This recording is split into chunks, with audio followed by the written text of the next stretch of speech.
We'll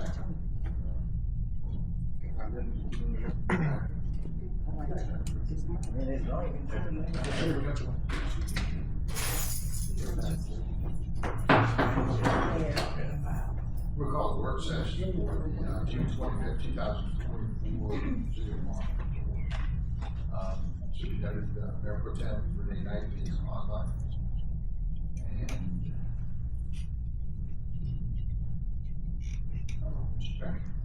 Hello. so you have the work session minutes, the regular session minutes. Do you have any questions, comments, concerns? Okay, no, we'll start. I know we're gonna add an item to the work session agenda after the soon, we're adding that to the regular agenda as well, is that correct? Yes, sir, if you would like to do it. We'll go ahead and explain what it is. Yes.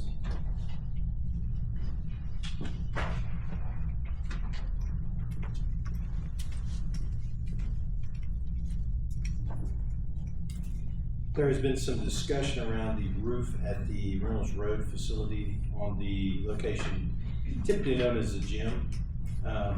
It is in the capital expenditure budget for repair for the fiscal year 2025 budget.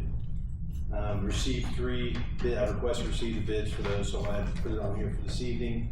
One of the bidders is a company that's done some of our other roof repairs. What it would essentially do is replace the entire roof out there, not physically pull it all up, but replace, there's, I believe, 8 to 10 of the skylights that we have out there. There's 2 of which are leaking significantly, and as we have plans to repair that floor, concerns are that it's going to damage the foundation or the slab that's on the floor, as well as the floor that might be able to be sealed. I don't know how that's going to work out. Haven't got any bids on that particular project as of yet. But to repair the roof is something we already have in our project outlay. So it would replace the existing skylights, seal the roof, coat the roof, and provide at least a 15-year warranty. Was what was requested on the bid. We received 3 bids. One from Academy Roofing for $204,336, one from Ben Hill Roofing for $212,521, and one for CMC at $190,681. And my recommendation, all these bids are attached here. My recommendation would be to go with CMC. We've used them in the past. And as you look at the bid packet, you have a much more comprehensive bid. It's included what they would entail, the work they would do. It's got the 15-year warranty. They all carry the insurance that's required. And it also has a selection for colors. Questions, Ms. Knight? I did see where the recommended vendor has a component of like a renewable warranty. If you pay a maintenance cost for resurfacing, it extends your warranty. And I saw that one vendor didn't really have it. It's a no warranty provided. Can you provide a comparison of all 3? Yes, ma'am. The one, and I apologize, I don't recall which one. I think it was the Ben Hill that did not offer the warranty at all. But these are manufacturer warranties that, such as both Academy and CMC provided. The extended one was offered by CMC, and that's a required maintenance piece that is an additional charge to ensure that they're able to say that there's no leaks or anything else that's going to manifest them being liable. It's kind of like a maintenance on a utility at your house. They want to do an inspection if there's anything that need to be fixed and have it fixed, and obviously clean off any debris or anything else that may cause leaks. And I don't know what did you see the cost on that one for the extended? I saw it in, yeah, I did see the cost. I did see the warranty information, it just raised my curiosity because there was a section that said resurfacing can extend the warranty, which would be a good opportunity that the others didn't, that I didn't see at all in the others. But other than that, I don't have the question. Yes, sir. So we are replacing the whole roof. Like we say, fixing it, whether we replace it. They're not going to take the physical roof off, but they are going to go up. They're going to, yes, and on those, one of the main questions I asked them for for the quote, which some companies didn't even want to quote. The skylights are always a tricky thing for a lot of people. They're pretty substantial. I think they're 25 or 30 feet long and about 10 feet wide as far as what's up in the ceiling currently. So that adds another component of complexity to the repair, because obviously when you're riveting those back in, but this includes the tear out of those, the replacement of those, any area that they seeded on the roof itself that needs to be replaced, a section, because it'd have to be in a section because it's a sheet metal type roof. So they would clean that off, they would inspect the roof, they would reseal the roof, and then recoat the roof on top of repairing and replacing, taking out all of those skylights and replacing them with the solid corrugated roofing out there. That's for the skylight part, but the solid part, we replacing the material for that too. Yes, sir. Yeah, well, they're not going to replace the whole physical roof, like tearing it off and replacing it. But if you put Yes. one on top. Exactly. So they'll be looking at making sure that if there's anything that's functionally dysfunctional in that roof that's going to cause leaks or anything else, because they are responsible. The 15-year warranty is something So it's nothing to call back. rubber roof or kind of material.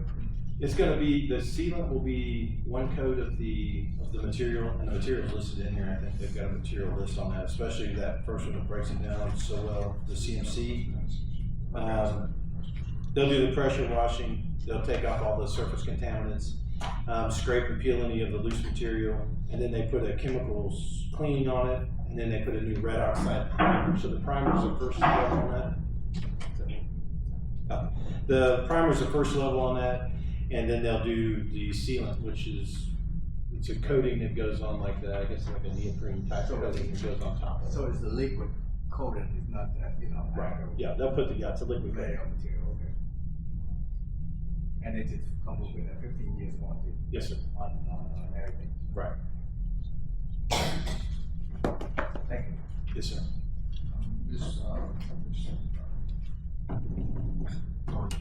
Dean, Councilwoman Dean? I call it my first name so often, I'm that last time, I get tongue tied up. So, you're saying that there's gonna be a liquid sealant put down first, and then there's gonna be a roof? And No, so the roof that corrugated? exists to protect or replace the roof would probably be north of over $500,000, I'd imagine. The roof structurally the roof is not in terribly bad shape. It hasn't been repaired or inspected in a very long time, obviously. We have a couple leaks that are in different places on that building, but they run. So when you have a flat roof of that structure, it may be a leak over here, but it runs on the interior and drips on another place. So what they're gonna do is take off all the current sealant on there. They'll inspect the roof to make sure if they need to repair any sections of it, aside from where they're gonna remove all those. If you remember, there was the skylights that are in there, those have got to go. So they're gonna completely tear those out, reportion that with the similar structure that's on there now, rivet it in. They'll put a primer on it, like we prime a car, and then they'll put the epoxy sealant on top of it, or neoprene sealant on top of it, that then covers that and gives you the cushion on So top. the skylights are going. Skylights are Okay. yes. That's, everybody pretty much agrees. I'm not a roofer, but that appears to be where the majority of our bids come from. So, quick question on this,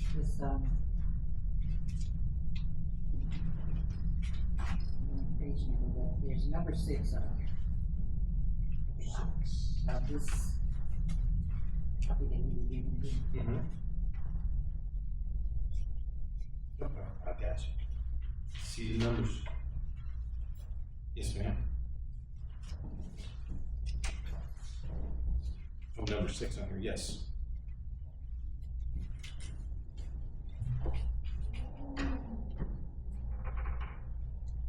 Is that a plot? Oh, and so if the fluid, I'm sorry, let me read this for the audience here. If the fluid applied roof system is considered a repair or maintenance expense, to maintain the roof's functionality, it may be eligible for immediate expensing in the year it was completed. This would allow you to deduct the full cost. What it's talking about on that is there's a application that adds to the roof insulation, the flat roofs particularly, come off of that. We don't really apply for those things, but if you were an individual business or a private business, that would be something that would be of interest to you. But that's, when I talk about that liquid, it is a liquid that goes on and it forms into the neoprene. It's kind of like if you've been up on top of the Have to take down top of the roof at the mall. Ms. Williams? I just want to clarify that, on this, is what you explained earlier is very detailed for the process of roofing. But here, I just want to make sure it's fair employment. Make sure these are the qualified American that will be replacing the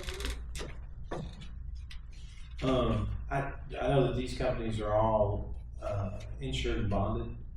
As far as their employment, certainly, I mean, that's something that's kind of specific to them. Having dealt with CMC, I can tell you that, I believe they are, but I'd have to check into that. I will verify that. Thank you. That's all. Yeah. What is the, time for that to complete? Less than 30 days. They said it's material based, but they said there was no hang up on getting them there or the, no, I'm talking to all three of them, but I know that CMC told me that. I think it had it done in probably 30 days for us. And it is a repair of an existing structure, which is why I feel like it's imperative for us. If we're gonna move ahead to the second part, we need to do this anyway, so. Yes, ma'am. Item one, new business, actually, item two, we change it. Consideration to approve, city manager's recommendation for Calvin Cordio and Associates to develop a conceptual park plan, design a city-owned parcel, parcel A, for improvement of the road. Basically, it's that 30-acre tract that's over there on Meadowbrook. You've got, Meadowbrook Park plus the other one. That there was a plan that was created probably 15, 20 years ago by Conner County, but it was a generic plan. In other words, you just kind of draw it out, doesn't really mean anything. What we want to do to be able to get grants and different things to be able to actually implement those is to have a legitimate park. Yes, and I apologize, I was not here last week, last council meeting when we discussed this. This is something that we've had discussions about in our comprehensive and strategic plan. Bart Memorial Park is a prime piece of real estate that was donated to the city some time ago by a family that is, that put contingencies on it. So the contingencies were that you could not develop anything that we could generate revenue from or any commercial properties. It had to be specifically for a park system. So this is what we're looking at. I had put in for a DNR, and I think I've discussed it in here previously, the Department of Natural Resources grant. We made it to the second phase, which is pretty good, until they looked at the fact that we really don't have a comprehensive plan for that facility. We did have an older plan that wasn't exactly thorough. So this is one that will come in, and you can see it meets the requirements. When we're doing grants, there's a lot of requirements we have. DNR grants are typically flow-down grants from the federal government. So when we're looking at the grant requirements, you'll see some of those requirements that are met by this specific entity that does this, this is what they do. They primarily do park and park design. A lot of theirs is done down in Florida, but you'll see the breakdown on this if you flip over a couple pages. Page 2 of 13 actually of their proposal. They do a project initiation where they do a kickoff meeting with us. They do site visits, data collection, site analysis, and all the while they're sharing this with us and we're sharing it with our customers. They do a base map creation. They do a preliminary design iterations. They do stakeholder reviews with the stakeholders would be with us and also our citizenry, a concept development. And that's kind of where we develop what we're looking for to put out there. This is all will be done within 60 to 90 days. So that's great because end of August is when the new grant opens up. So we'll have some time to actually apply for it with a comprehensive plan to get this thing going, and the potential to get that grant to do some of the development out there will be much greater if we have this. But it goes all the way through to public engagement, final conceptual design. And then if we would want to use them, they do a data compilation, they do a report writing, but if we want to use them for even the project management for the construction, that's an option we do. One of the other appealing things of the fact that we deal with this company, it's a part of State Built, which we already have a contract with. So the inherent costs on this, while it's at $56,950, we own that plan. That plan is with us for perpetuity, until we develop it partially or in whole, based on the grant or based on capital improvements, whatever we do with it. But it also something that, is much more feasible for us to go for a grant on any tier that we go on, whether it's DNR, or whether it's, Department of Community Affairs grant, or however we find the money to do this. And by using Safebuild, I'm sorry, Safebuild is actually one we use to do our building inspections now. This is a division of Safebuild. How's that?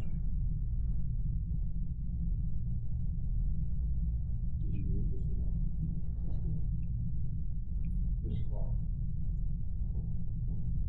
So. I'm sorry, you called for any comments from me? I'm sorry, Mr. Mayor. Yes, ma'am, it was related to the park, layout concept, item one. Yes, I did see, in the letter, proposal letter, two, sections, one saying stakeholder, and that's upon the initial process. Are we saying stakeholders are the public? Cause I do see that they're saying address the public at a public meeting, but out of curiosity in building this conceptual design, are we going to work with a committee and identify them as stakeholders as well as the council? Because I do know that the, old plans, as you mentioned, are for a skateboard park, I believe, which updating the use would be good, but just wanting to make sure that it's kind of in line with what the community wants. Are we identifying stakeholders early on as the public? I believe you would want to do, they would want to have some input, of course, from our citizenry, for community needs and expectations, whether that takes form of a committee or not. I think the input would be kind of like we did with our comprehensive plan when we put that together. You know, there's multiple ways for us to reach out to the public and get their input, be it, whether it's a Survey Monkey survey or something that we do, just to get some input, because I think a skate park is probably not the best usage. There's a lot of places doing community splash parks, or they're doing the pedestrian walkways. We have a consideration on this one, I think, that we'll find as they look at this, as they do the ground surveys. On that back portion of it, there's a lot of wetland, and so it's probably, that part may be geared more towards preservation, which falls in line with the DNR grant. So, but I do think that we do need, there's a definite need that we want to make sure that we're not just arbitrarily deciding what the public wants without getting some public input. Yeah, and that's the only reason why I brought that up, because I want us to make sure that we're making sure stakeholder means, you know, the council, mayor and council, and the public, so that we can get a good concept. Right. That was my only question, thank you. Yes, ma'am. Mr. Clark. No question.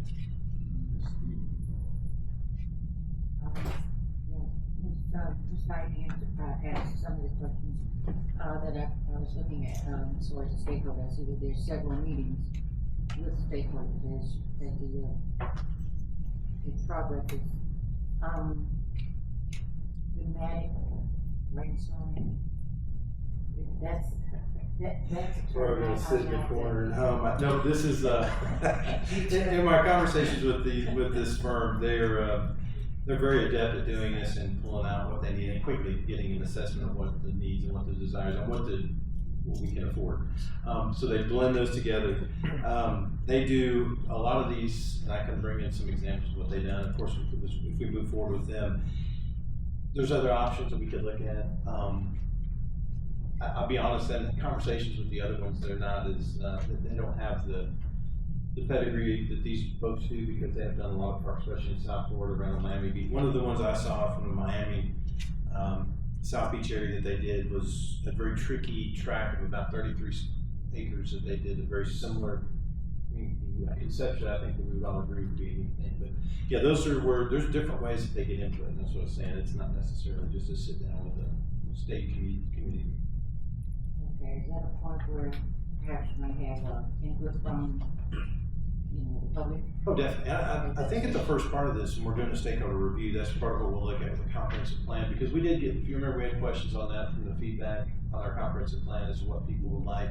And I think that you reach out with more targeted questions now from a social media aspect and a survey aspect, instead of trying to, it's very difficult to get people in here to tell us what they want, sometimes, especially on this. And you need a wide variety to draw in from different segments of society that would tell us what they're interested in.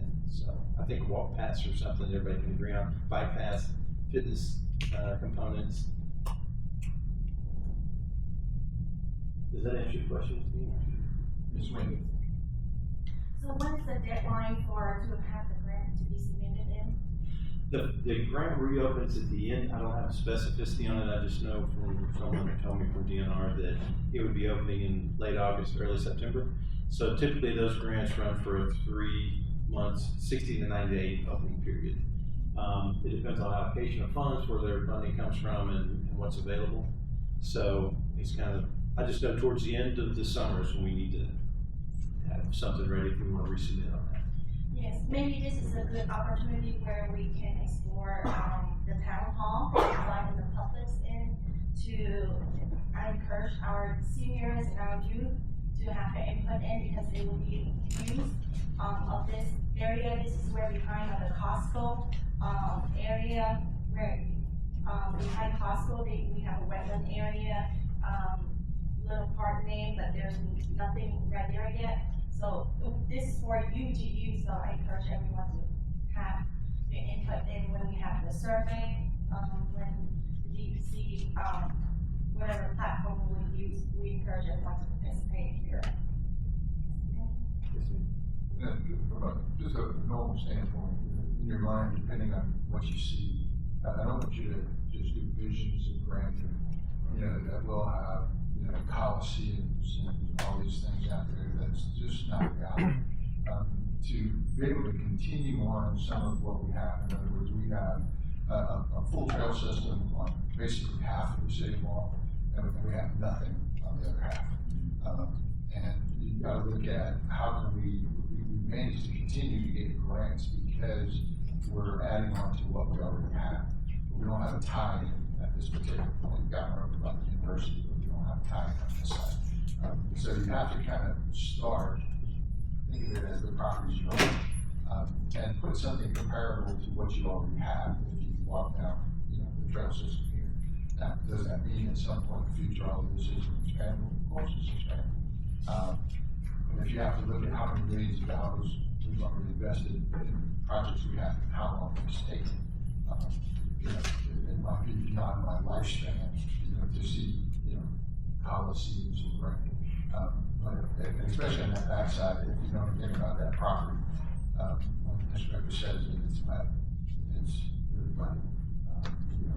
Floodplain, not just 500 years, 100 years, and there's a lot of water that goes down through there. So part of the property sits up on a hill by the interstate, and stuff, sits down there in the ocean.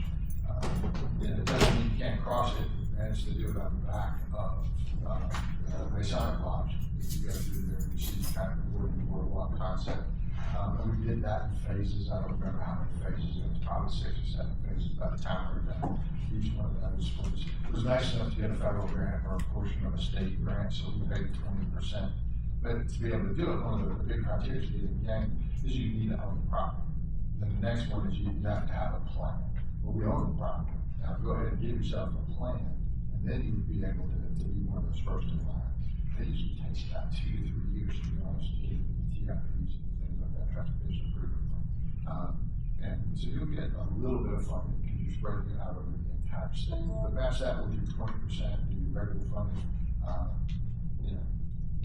the time most of you are minors and sitting up here, you'll be walking up.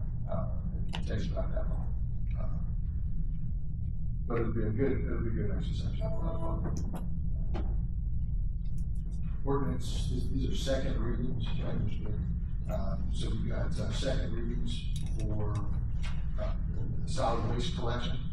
Want to just go ahead and paraphrase what that one is, just second reading. Absolutely. This is ordinance number 202402. Essentially, we included on this one for easy tracking, and I apologize for not being at the last council meeting, but the changes are redlined for you to see. Essentially, what we did was correct the deficiencies in that ordinance. One of those things was to bring it up to date as well, where we no longer do the recycling, so that was in there. We took that out. We don't do any curbside except for the curbside. Some questions were made about the definition part of it. Definitions are part of all of your ordinances and laws and statutes, basically just to to clarify what is meant by the verbiage that's in the actual ordinance itself. One of the curbside questions that came up was that is specifically for solid waste collection, and that's what it denotes in there, and that it's not for any kind of curbside pickup. One of the things, the discussion with Brandon, was we will send out a letter explaining this as soon as this is approved, if you all approve it. And we will let the citizenry remind them that we pick up behind residents. That's where the primary pickup is. Do not roll them out. Prior to this, there's nothing that specifically denies them the opportunity to roll that out to the curbside, but obviously we offer it behind the house. That's where the contractors are paid to pick up, and that's what we'd like to see. The reason we do that is to reduce the clutter on the curbside. It also reduces the amount, quite a liberal, and I think if anyone looks at the pricing for our trash pickup, we're we're the lowest in Clayton County. We try to do that to help out our citizenry, but as such, we have a very liberal and extensive amount of gallons that could be picked up. We have new trash cans we put out for the citizens, so that it designates specifically who's paid their sanitation bill, as well as what we'll pick up in. And that's a smaller container, but there's an opportunity in here to be added as well for the purchase of an additional container. There were some questions about that too, because the additional can be purchased at $42.50 rather, with a limit of a total of 3 of those 95-gallon containers. Even at that, that's a question of the pricing of that came up, and I would leave that to the council. If they decide that they want to change that, we certainly can. I think that's extremely reasonable. It is, it's still very much lower than the other municipalities in the county, and I think it is it's a good deal. But if you guys want to change that, that is certainly up to you. Looking at the budgetary restraints on that, we struggle with our enterprise fund over there because of we are fairly liberal on what we do as far as our pickups. And then it just talks about the bulk pickup. It just changes some things, clarifies some things. No major changes except for the size of that container and the fact that you can purchase another City Mart container. Because that's kind of the trigger for them when these guys go back there. We have contractors and we have employees that ride on that truck to kind of keep the cost down for us. A visual indicator of the fact that you've got a trash can with the city seal on it is kind of how they know that that's the one to pick up behind the house. So. Comments, percent?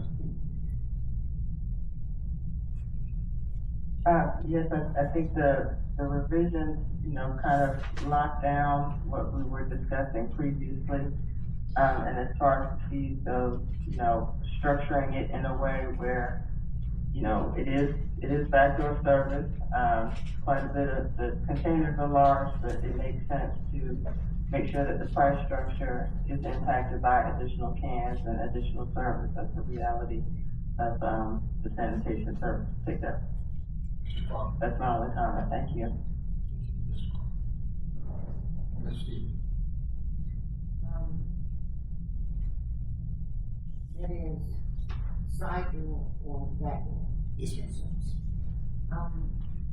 I think that, just, looking at all the revisions, I think that everything is covered in this, letter, this one there. Yes, ma'am. And that, one there. Tomorrow we'll approve. Tomorrow? Okay. Also, can I just ask a question regarding the revenue that is collected from the residents? Yes, ma'am. Does that cover the full cost No. of the service? We subsidize residential garbage service reviews. And that's one of the reasons why, one of the reasons, Garbage service reviews.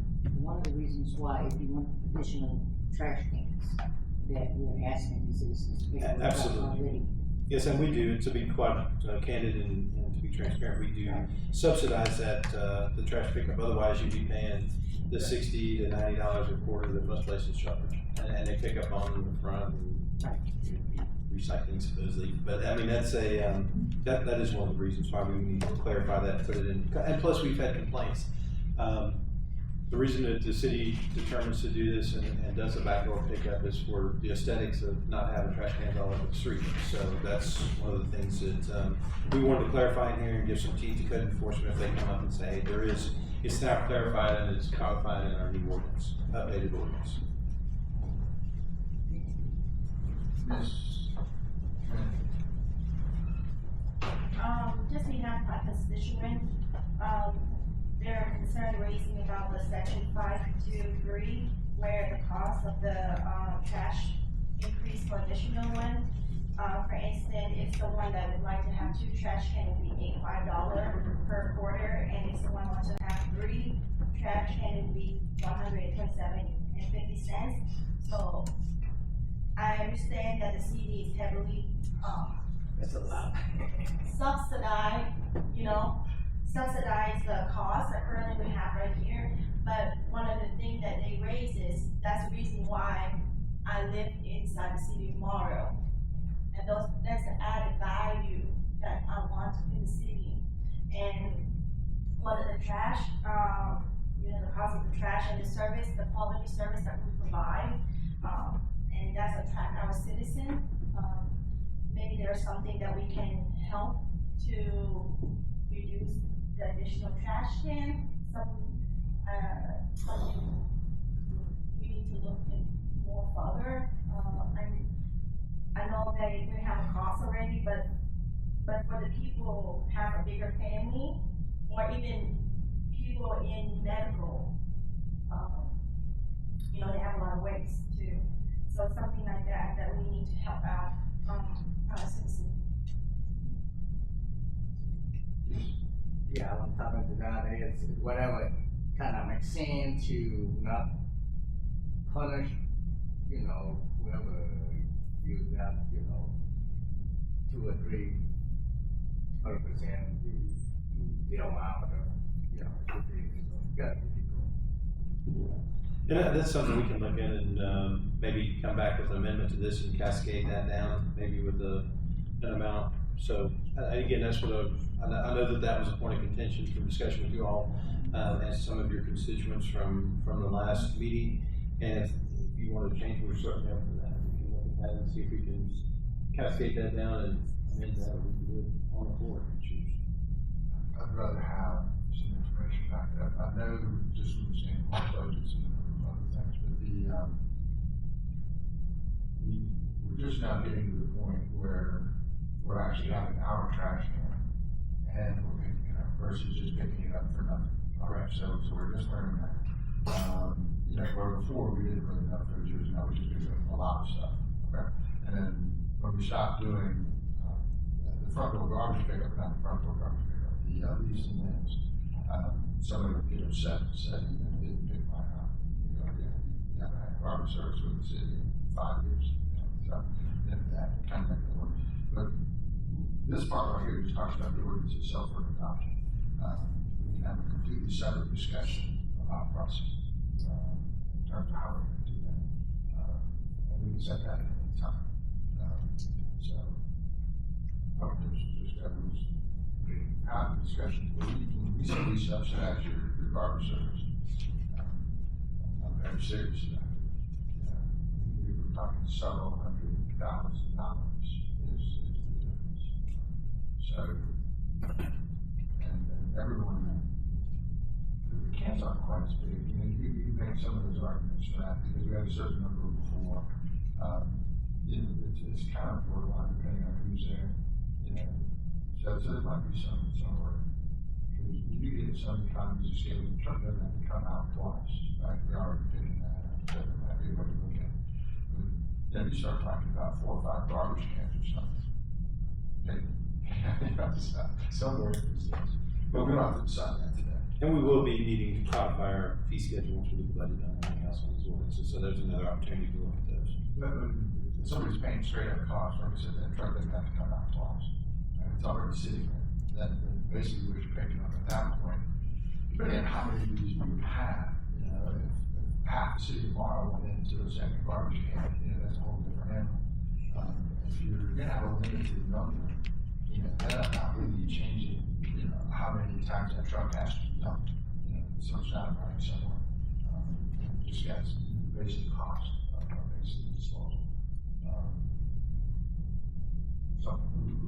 Okay, and the landfill fees have gone up, and the CPI has been adjusted. There's, or at least they've sent out the CPI request from Waste Pro. So I mean, everybody knows costs are going up. So. So the amount of money that the city pays over the amount of money that we collect, where does that money come from? General fund. General funds, which is operating for the entire city, so. So, I think this definitely needs more discussion because, if we're looking at great things. Because our garbage contract basically is, once a year, there's percentage changes. There's gonna be some pass on costs, from them.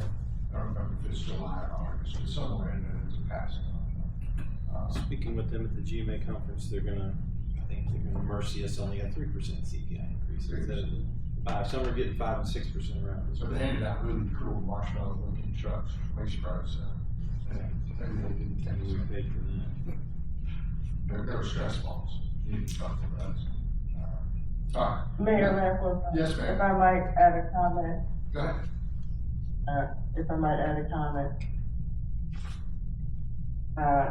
So I just wanted to be clear, of course, we're going to have further discussions about costs, but just being clear, in hearing what I'm hearing today, we are subsidizing, it's coming from the general fund, and part of the conversation is to continue possibly subsidizing, and we have to definitely understand how sustainable is subsidizing a service if people aren't truly paying for the services received. What's the impact on the city? I just wanted to kind of make sure that I'm hearing everything clearly while on the phone. I understand. We still got you on that. Won't keep you happy. But there are some CPI changes that we talked about. But anyway, let's not mix the two. I don't want to confuse anybody. This one is more about structure.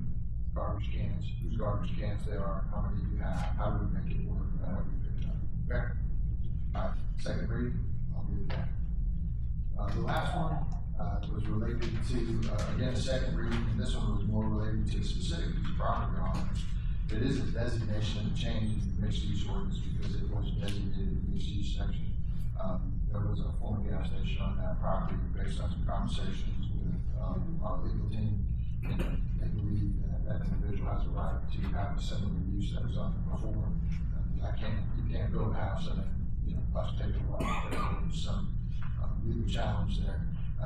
But we believe we're gonna come up with a much better product and we're gonna have with it. But this is the way to make it so that it's just not everybody and everybody. It gets into a specific discussion about a specific piece of property. And really that's what it is. Any comments on that one, Ms. Knight? No comments, the revisions are clear, thank you. Obviously, And this property is located, it's right beside the resource center. It used to be a little shotgun station. Ms. No comment. So that's the one. And I know most. So Spark will be back for, we know what it is she wants to do. Yeah, it's just, for the parking fee, which is petition, 50%. Well, it's just, could be a modification to the orders, or the agenda. So, that's all stuff for the work session. I think I'll make a general note, tonight normally we would pass, the second section of the budget. Open comments, you're welcome to ask any other comments. I don't know if there's a copy of the budget in the back, but we're still making a couple minor changes to that.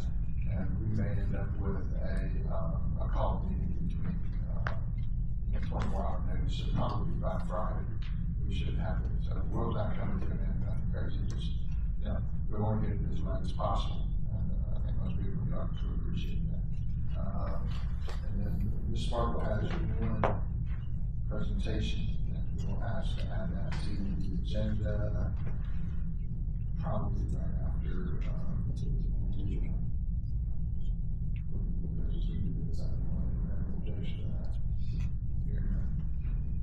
We've got about 15 minutes. Coffee's good now, and it's good to see you. We'll start the regular meeting. of the United States of America, and to the republic for which it stands, one nation, under God, indivisible,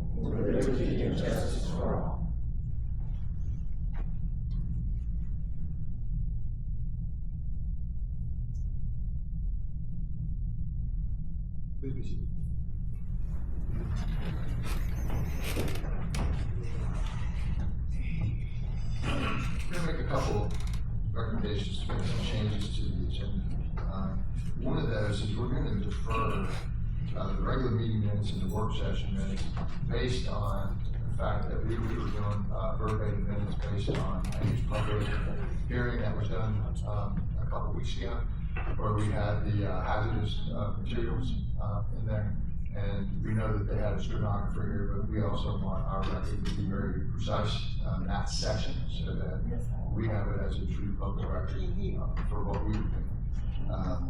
But making that change, I would like to ask the city council to consider adding the roofing repair bid to item 2.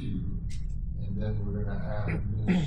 Sparkle Adams, if she will come in, as for presentations, and we can do that whenever they come in. Do I hear a motion to make those recommendations to the agenda? That's number 2 under, A new business. And we put Sparkle whenever she comes in, so we're gonna change it. All right, got a motion, got a second? second. Motion on second, all those in favor say aye, Ms. Knight? Aye. Mr. Paul? Ms. Dean? Aye. And Ms. Wynn? Aye. Motion carries. So we'll go straight up. Consideration to approve city manager's recommendation for Calvin and Gordio and Associates to develop a conceptual park plan design on city-owned land, divided as parcel A, 5.7 acres, parcel B, which is 40.1 acres, for a total of $56,950, and authorize the mayor to execute any and all of the documents. Do I hear a motion to approve? Do I hear a second? Second. Motion properly second, any discussion? Hearing none, all those in favor say aye. Ms. Knight? Aye. Mr. Clark? Ms. Dean? Aye. And Ms. Wynn? Aye. Motion carries. Roofing repairs, there's a roofing bid recommendation for repair and maintenance of the existing structure, which is better known as the gymnasium over at Reynolds Road.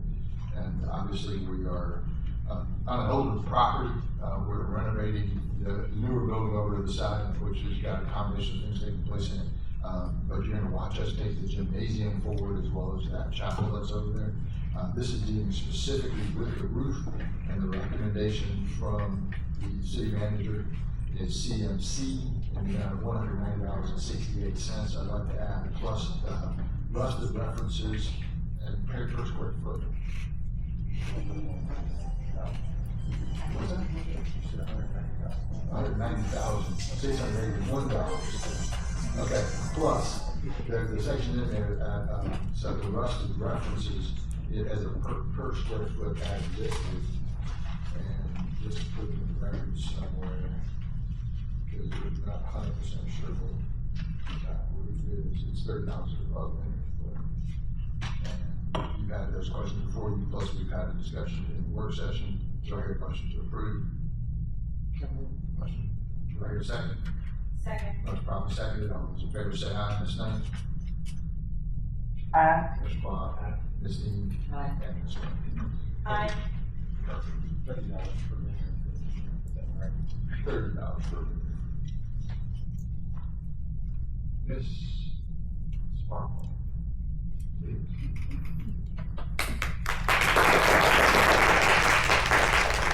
I'll bring my own chair this section. This is good.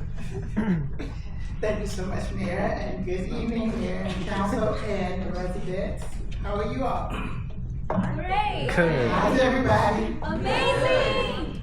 One more time. Amazing. There we go. Now that's Representative Amaro, am I right? Yes, ma'am. Okay.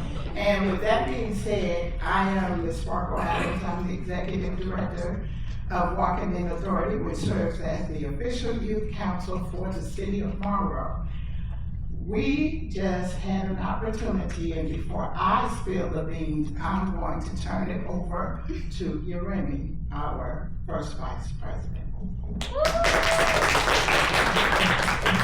So, once again, hello everyone. My name is Yeremi Candace Bourbon. I'm an upcoming junior attending Morrow High School, and I serve as the proud first vice president of Walking In Authority Teen Council.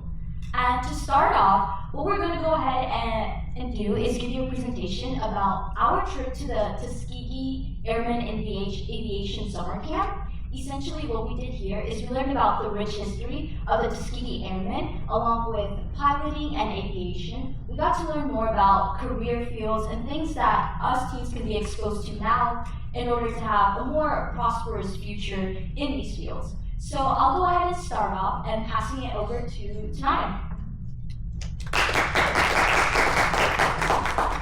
Hello, my name is Tanaya Russell, and I am a member of the Public Relations Committee, and I am attending Moore High School as a rising sophomore.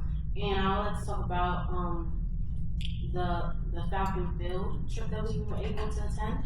We were able to talk to people that work there.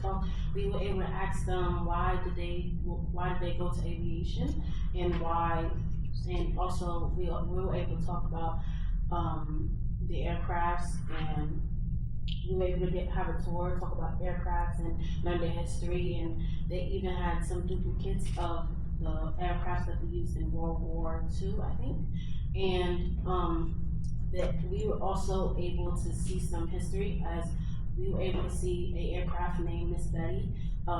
It was named Miss Betty for an engineer as for our honor. And I would like to pass it on to Nikki. Good evening, everyone. My name is Ayubu Kumayomi. I'm currently a rising junior attending Elise College Academy, and I serve on the social media committee for Walking Authority. I'm going to talk about the Lockheed Martin fighter power trip. Now, you may notice that we have a lot of pictures for that slide compared to other ones. And the reason for that is because Lockheed Martin specializes in aerospace and military technology, so it was a high clearance facility. But we were able to learn about the different aircraft they produce, such as the F-35, and overall it was a great experience, and it opened us up to many different career paths, such as whether you want to be human resources, business, information technology, all sorts. I'm going to pass it on to Sierra, the next part. Hello everyone, my name is Tiara Henley. I attend Seven Hills Career Academy as a rising junior, and I'm her advanced committee. So far from what you have heard, we've been traveling all around Georgia to get information, research, but now it's time to go out of state to Alabama, to NASA. So we started off with a workshop about water filtration. So we use things like beans, charcoal, sand, to try to get the water as clear as we can get it. So we did this about 2 times, and obviously we didn't drink it because we just have to put chemicals in it so it can be edible. But we put it in the plants, to grow it. And then we went out to a park, but it was like a theme park. There was 2 rides, the Slingshot and the G-Force. My favorite was the G-Force. So the Slingshot basically is like going up and down really fast, like a slingshot. And G-Force is like spinning around 25 miles per hour. Yes, to get through different type of Gs. We only made it to 3 Gs, thank you. And 3 Gs, and it was basically a simulation of what goes on in the aircraft when they're going up. Because atmosphere changes and all that. And then we also came back to the museum part. We seen different aircraft, 3D models of aircraft, real aircrafts, and little parts of what was brought back from space, like a little rock. And we also went to see movies about actual people going to Mars and the moon, yes. And my favorite part so far was in the movie, you see a part where someone scratches like a name in the rock. And he says the next person that will go to the moon will see that and remind them of him. Thank you. I'll pass it on to Dara. Good evening, everyone. It's a pleasure to meet you all. I'm Dara Payne, a rising sophomore at Morrow High School. So for the Tuskegee Airmen event, you may be asking, well, what do you guys do there besides just going to all these field trips? What's the purpose of all those? The purpose of these NASA field trips, Lockheed Martin, and the, Summerville Air Force Base, was so we were able to be exposed to aviation and establish our goal, which was to create a colony on Mars. NASA created a mission that in 2030, students like me, you, and the kids you see around here will be able to take us to Mars. Now with this, you have to be able to investigate, learn new resources, and take advantage of everything you have to create a Mars colony that's sustainable.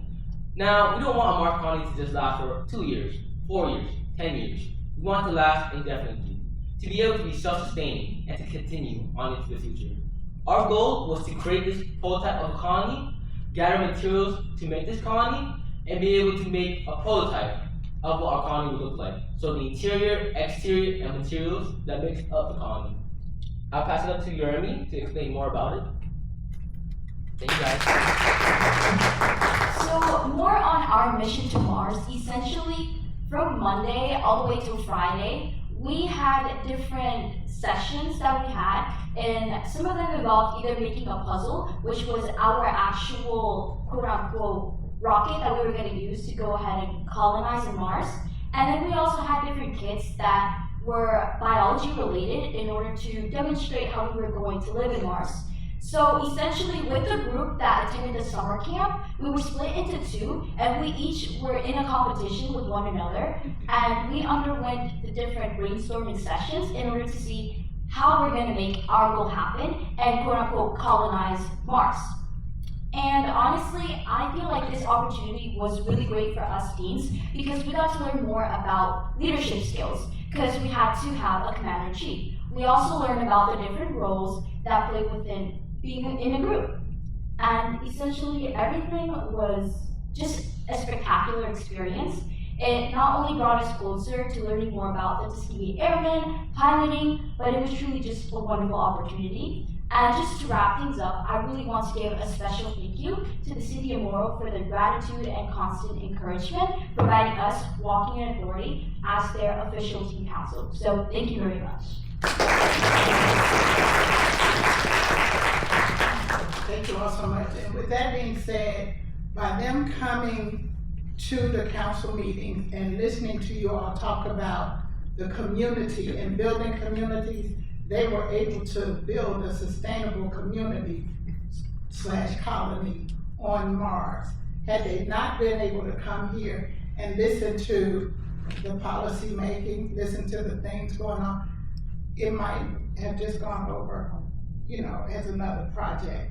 But I think that's what they wanted to convey, is that coming here and being a part of Morrow and the citizens listening, you all have really given us a platform to start. These are your leaders, not of tomorrow, but of today. So thank you so much.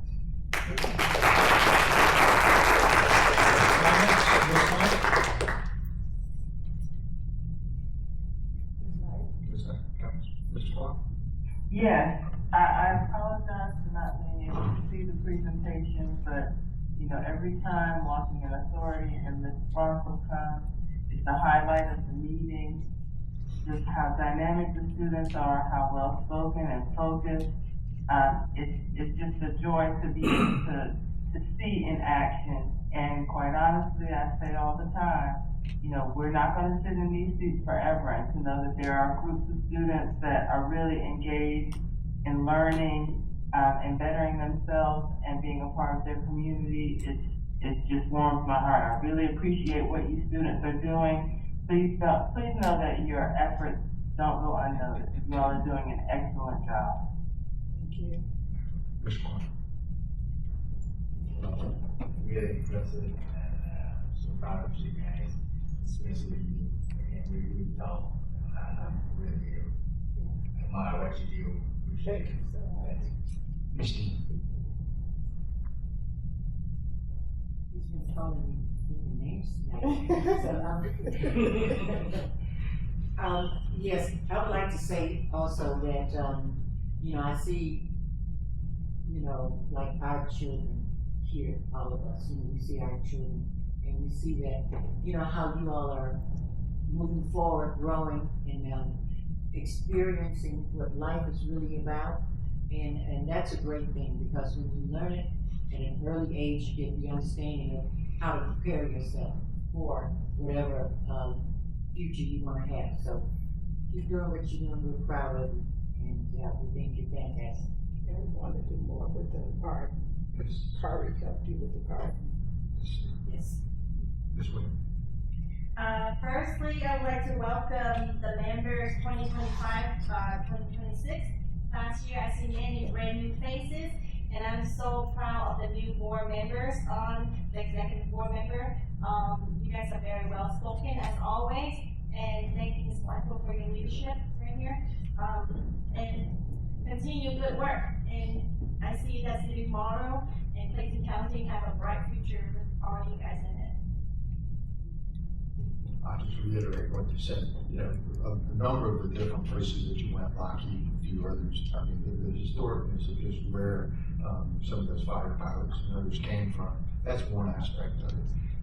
But I would really like to watch the F-35 in action. That would be just off the chain. You know, so, you know, I'd love to have been there myself on that one, to be able to see that. But, congratulations and great job.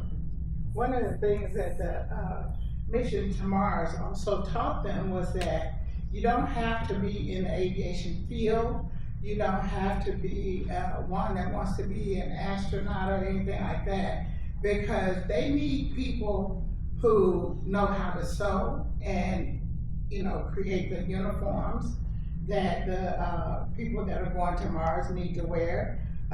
They need people that know how to build, they need construction people, they need those that know how to build buildings, they need carpenters, they need everybody. They need horticulturalists, they need everything, everybody to pitch in. So it's not just about aviation. All right, thank you all. Have a good one. All right.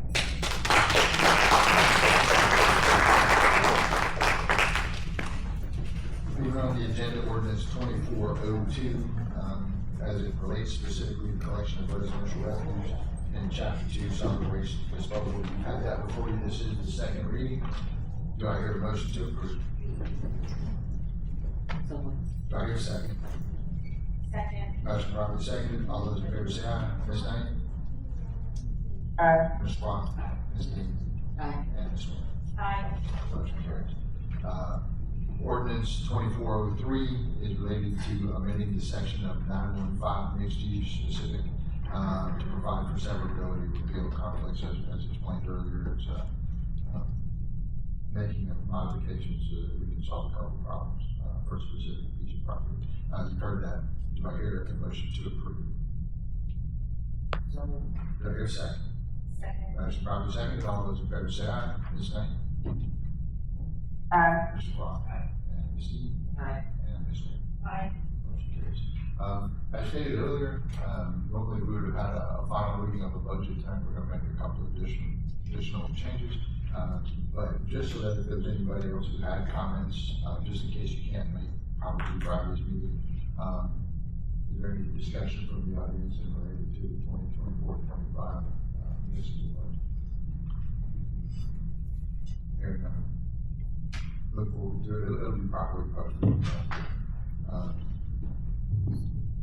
questions? Questions from the audience?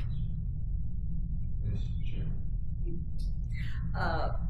The police department, I know nobody's here, but, we need to do some work, coming off of Lake Harbin or Demont Street. Other day, guy turned, he gunned it. I just walked into the driveway and watched him, everybody's brakes on, but he did slow down a little bit, went right on through the stop sign, and I didn't have to look to know that he ran the next one too. And then he came back later, on up the street. And the other thing I have noticed lately is they're coming up the street to Lake Harbin. And you know, if you're at a red light, you gotta wait a couple of seconds for it to change. You're pulling up, they're looking both ways and they're turning left.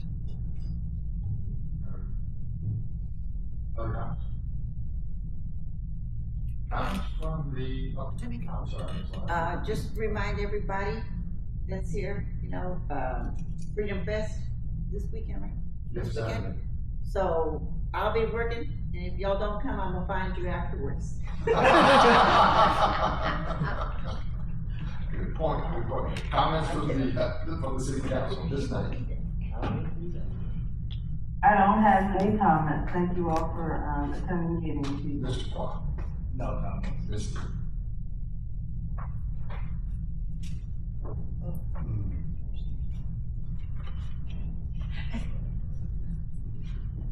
Just for review, man. I think they spent a little time in that Mars habitat. It should look exceptional. For those of you who are missing it, it's an inside joke about the Mercedes-Benz version of what the fire department would look like. But anyway, let's just say that might have been negotiated. Any comments? No comments. This one. No comment. We also have the farmers market that's coming. So we're actively looking for people with produce and farmers type of items. Anything that you start, doesn't necessarily produce magic in the first couple of days. It takes a minute to be able to create a good one. You kind of do that on the front side so that you don't get discouraged if you don't see everything that you want. Just know that Marlow has tenacity unlike anything I've ever seen.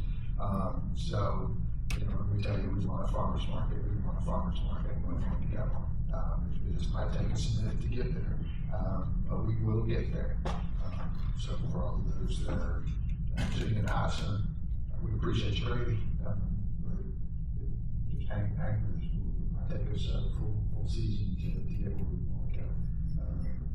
And then for those of you who know farmers, just go steal the truck and bring it up here, and that'll help us a little bit.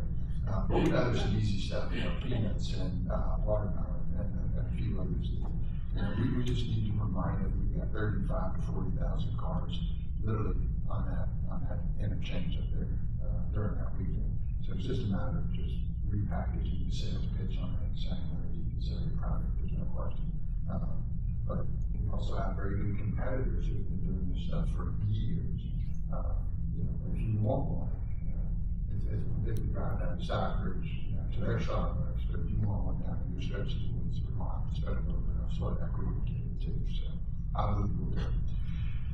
Other questions? And then, like I said, just pay attention to some posts from the city clerk, about the final issue. Other questions, comments? Great.